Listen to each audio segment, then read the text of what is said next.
देवपूजा करताना कोणते नियम आपण पाळावे? अनेक जण दररोज पूजापाठ करतात, परंतु देव काही त्यांना पावत नाही. देवाची कृपा काही आमच्यावर होत नाही. जर देवपूजा करूनही आपल्यावर देव प्रसन्न होत नसेल, तरी आपल्या लक्षात आले पाहिजे की देवपूजा करताना आपल्याच हातातून काही चुका नकळत होतात, ज्यामुळे परमेश्वर आपल्यावर प्रसन्न होत नाही.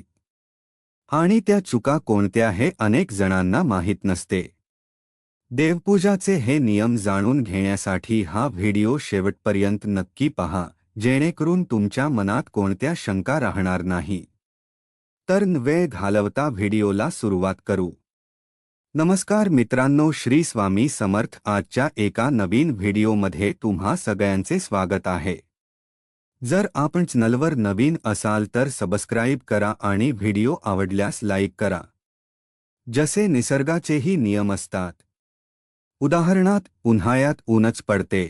जर उन्हाळ्यात पाऊस पडला तर आपण सहजपणे बोलून जातो की हे काही पावसाळ्याचे दिवस आहेत का, की पाऊस पडत आहे. त्याचप्रमाणे देवपूजाचेही नियम असतात. परंतु ते नियम पाळण्याबरोबरच देवावर आपली श्रद्धा देखील तितकीच असावी लागते. तर पहिला नियम असा आहे की जे आपण देवाला फुले वाहतो ती स्वतः आपण अजिबात वापरायचे नाहीत. यानंतरचा दुसरा नियम असा आहे की ज्याप्रमाणे देवांना ठेवण्यासाठी आपण काहीतरी आसन ठेवलेले असते, त्यानंतरच आपण देवाचे फोटो किंवा मूर्ती या आसनावर आपण ठेवतो.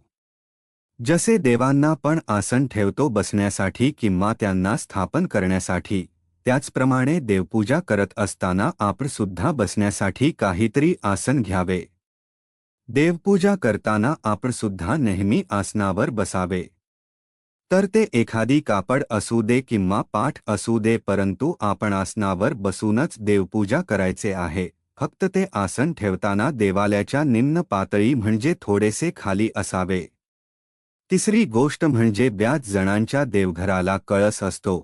आपल्या देवघराला कळस कधीही नसावा, कारण कळसामध्ये जी काही भव्य ऊर्जा असते ती ऊर्जा आपल्या घराचे छत सहन करू शकत नाही किंवा आपल्या घराच्या छतामध्ये तेवढी शक्ती नसते.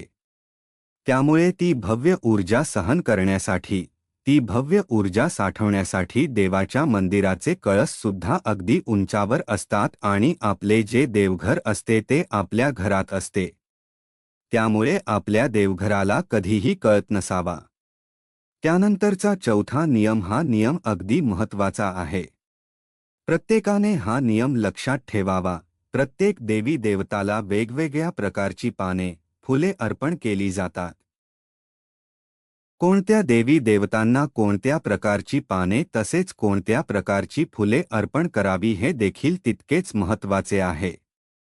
जसे की श्री गणेशांना दुर्वा अर्पण केल्या जातात, भगवान भोलेनाथांना बेलपत्र वाहिले जाते, बेलाचे पान वाहिले जाते, नागवान विष्णूंना तुळशीपत्र वाहली जाते. ज्या देवी आहेत म्हणजेच स्त्रीशक्ती जे आहे, त्यांना कोणत्याही प्रकारची फुले अर्पण केले तरी चालतात.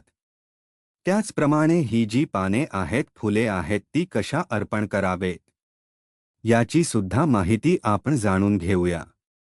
फुले तर जवळपास आपण प्रत्येक देवी देवतांना अर्पण करत असतो. पण ही फुले वाहत असताना फुलाचा देठाचा जो भाग असतो तो देवी देवतांच्या चरणी आणि फुलाचा जो पुढचा भाग आहे, म्हणजे ज्याला सुहास असतो, ती बाजू आपल्याकडे आली पाहिजे आणि देठा जो भाग आहे ती देवी तर त्यांच्या चरणी गेली पाहिजे. त्याचबरोबर पुढचा नियम असा आहे, कोणत्याही देवीचा म्हणजे स्त्रीशक्तीचे जेव्हा तुम्ही पूजन करता तेव्हा केवळ कुंकूने देवीचा उपचार केला जातो. बरेच जण हळद आणि कुंकू दोन्ही लावतात, तर दोन्हीही चालतील. त्याचबरोबर पुरुष देव जे आहेत त्यांना फक्त कुंकू लावावे. विष्णूंना हळद लावले तरी चालेल, कुंकू लावले तरी चालेल.